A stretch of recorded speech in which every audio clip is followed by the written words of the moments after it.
भंडार सुरखंडिनी जगदंबे उददंड दंड महिषासुर मर्दिनी दुर्गे महाराष्ट्र धर्मरक्षिके तुळजा भवानी ये सुधीर सुवेळ आम्ही मराठी भाषेचं कीर्तन मांडलंय आई तू ऐकायला ये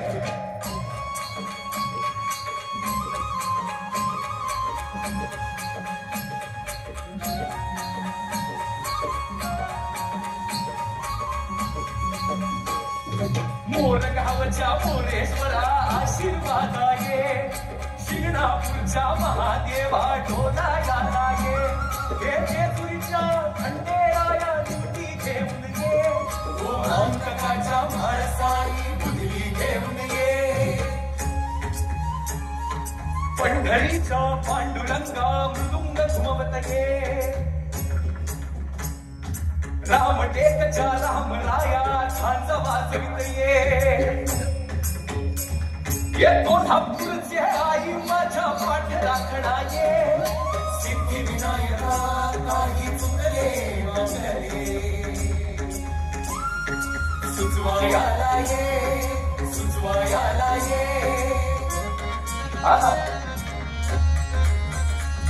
जनदेव नामदेवा संगे घेऊन या देहूच्या तुकारामा कौतुकाला या नामयाच्या जनाबाई ओव्या गाण्या या मुक्ताबाई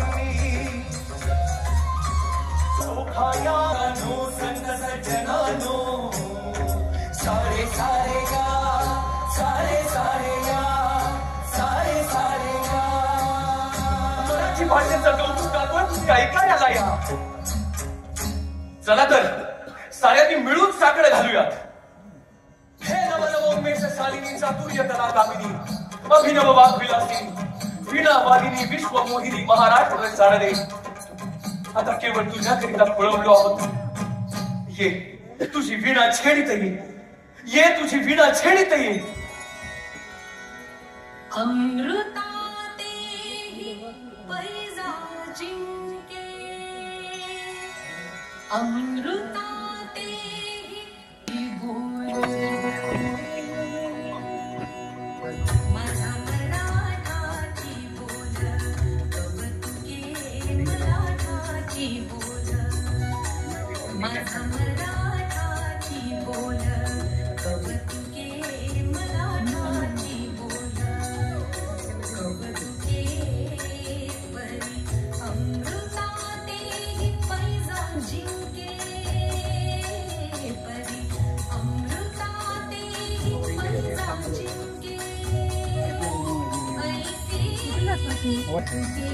मराठाची बोल माझा मराठाची बोल कौतुके मराठाची बोल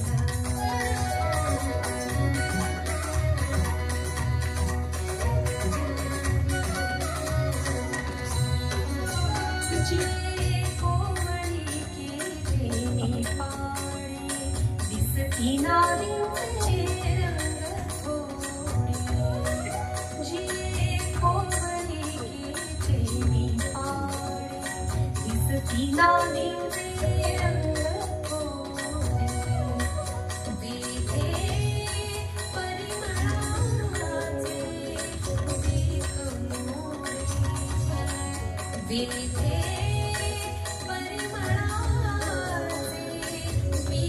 मोडी जयाची माझा मराठाची बोल कौतुके मराठाची बोल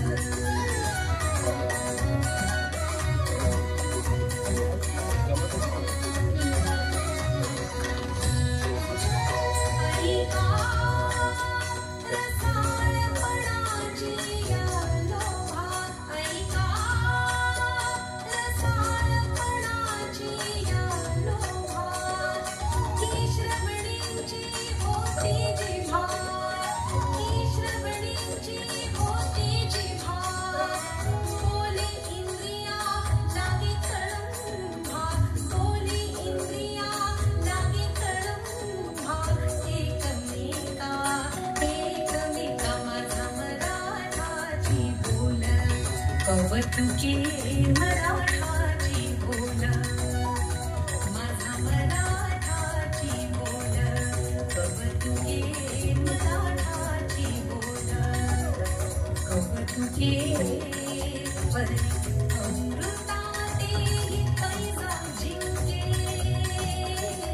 परी अमृताते पैजा जिंके ऐसी अक्षरे रसिके मिळवीन माझा मराठाची बोल कौतुके मराठाची बोल कौतुके मराठाची बोल.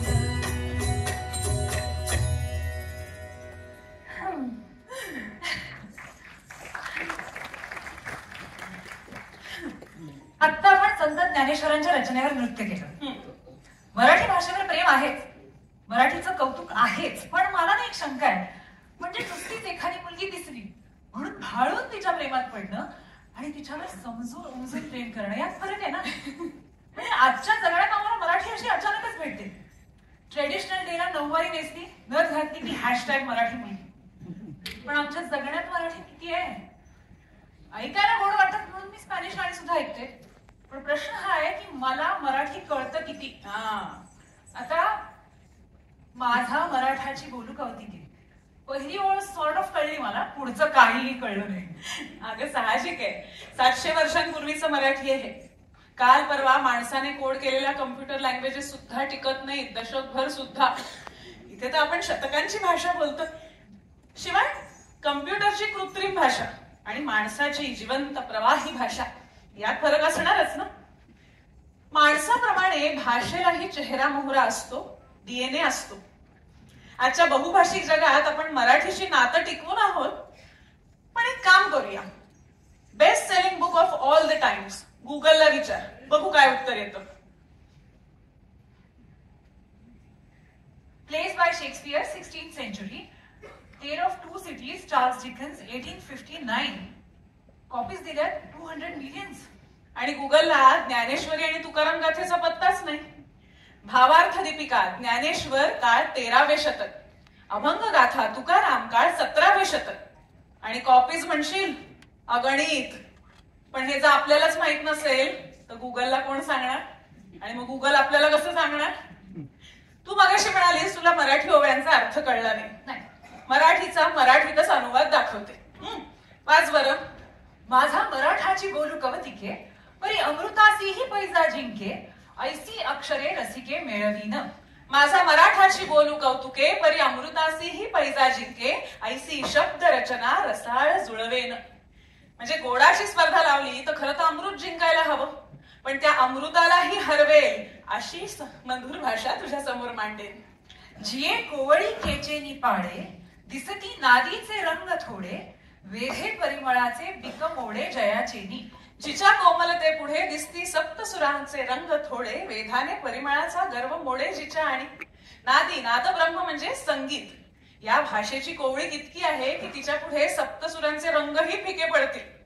आणि मी सगळ्यांना आकर्षित करतो असा गर्व जर सुगंधाला असेल तर मनाला वेड लावणारी ही मराठी भाषा हा गर्व मोडून काढेल. वाह. ऐका रसाळपणाची या लोभा की श्रवणींची होती जिभा बोले इंद्रिया लागे कळंभा. ऐका रसाळपणाची या लोभा की कानांच्याच होती जिभा शब्दामुळे इंद्रिया लागे झगडा एकमेकांमध्ये. म्हणजे जिचा आस्वाद घेण्यासाठी इंद्रियांमध्येही भांडणं होतील इतकी मधुर भाषा. वाह. आत्ता आलं थोडंसं लक्षात. भाषा प्रवाही असते आणि काळानुरूप बदलत जाते. कधी कधी तिचं स्वरूप इतकं बदलतं म्हणजे खरं तर एकनाथ महाराज ज्ञानेश्वरांनंतर 250 म्हणजे 250 वर्षांनी झाले. पण तेव्हाच आताच्या काळात सांगायचं तर ज्ञानेश्वरी करप्ट झाली होती.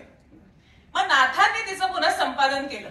ज्ञानेश्वरीच्या वेगवेगळ्या प्रती गोळा केल्या, त्यात इतरांनी घुसडलेल्या गोष्टी काढून टाकल्या आणि एक संशोधित आवृत्ती तयार केली. आणि आज ज्ञानेश्वरीचा हा आपल्याला कळेल असा अनुवाद तयार केलाय त्र्यंबक चव्हाण यांनी. आणि याचं संपादन कोणी केलं असेल सांग. कुणी. परम कम्प्युटरची निर्मिती करणारे सीडॅकचे संस्थापक शास्त्रज्ञ पद्मश्री डॉक्टर विजय भटकर यांनी. म्हणजे आजच्या काळातल्या विज्ञानेश्वराला ज्ञानेश्वर हवेसे वाटतात. हे आता झालं की नाही सगळं. वाह. म्हणजे मराठी भाषेची सुरुवात ज्ञानेश्वरांनी केली. आता हे कोणी सांगितलं तुला. अगं ज्ञानेश्वरांनी मराठीला ज्ञान भाषा बनवलं. म्हणजे भगवद्गीतेचा अर्थ संस्कृत मध्ये होता, सर्वसामान्यांना कळण्यासारखा नव्हता, म्हणून तो अर्थ त्यांनी जनसामान्यांसाठी खुला तेव्हाची अद्भुत क्रांतीच होती ही. पण आपली मराठी भाषा किंवा महाराष्ट्र याचा इतिहास फार जुना आहे. म्हणजे हे बघ, आपला महाराष्ट्र म्हणजे प्राचीन दक्षिणापथ. अश्मक, कुंतल, अपरांत, विदर्भ अशी महाभारत काळापासून आलेली छोटी छोटी राष्ट्र आणि या छोट्या राष्ट्रांचं मिळून एक मोठं राष्ट्र म्हणजे महाराष्ट्र. तुला आता आपल्या महाराष्ट्राची आणि मराठीची गोष्ट सांगते. जे अगदी महाभारतापर्यंत मागे नको जायला, पण निदान सातवाहनांच्या राज्यात तर डोकावूया.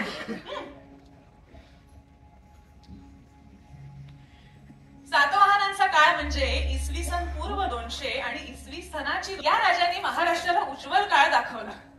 कसा तर कवी वर्णन करतात, रात्री झोपताना हे लोक घराची दारं खिडक्या बंद करायचेच असं नाही, कारण राहिली उघडी तरीही चोर येत नसे. हा, चंद्राची किरण मात्र यायची.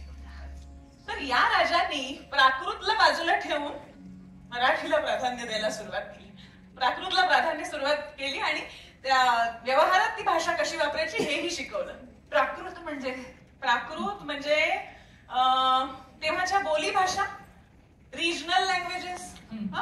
या पाली, मागधी, अर्धमागधी, शौरसेनी आणि ही भाषा तर नावामुळेच खास आहे. पैशाची भाषा आपण आजही बोलतोच की.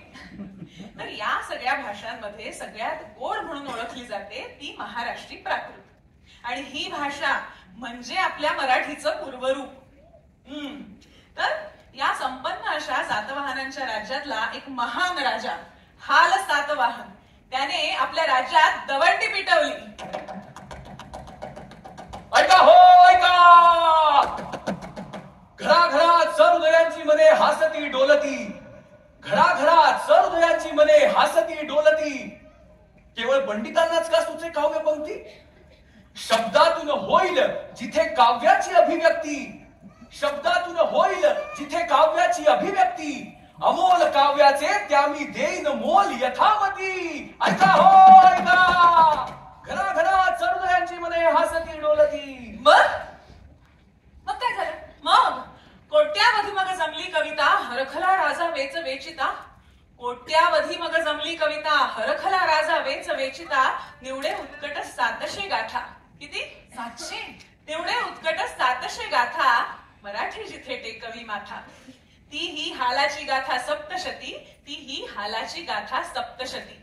आता या गाथा लिहिणारे सामान्य शेतकरी, पण सातवाहनांच्या राज्यातले समृद्ध शेतकरी.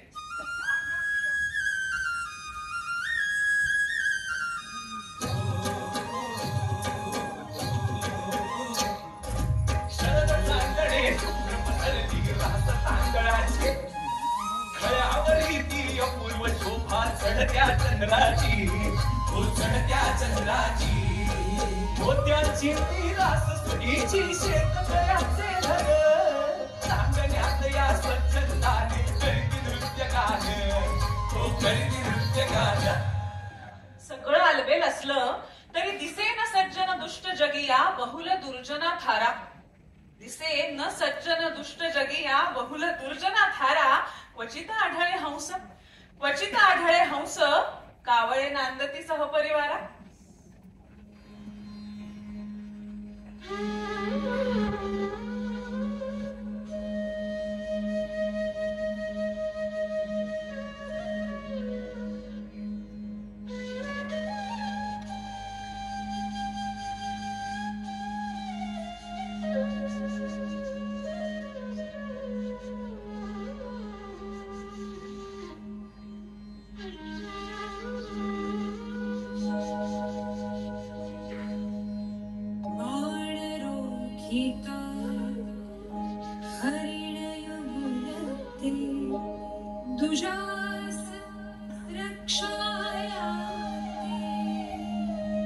एकमेक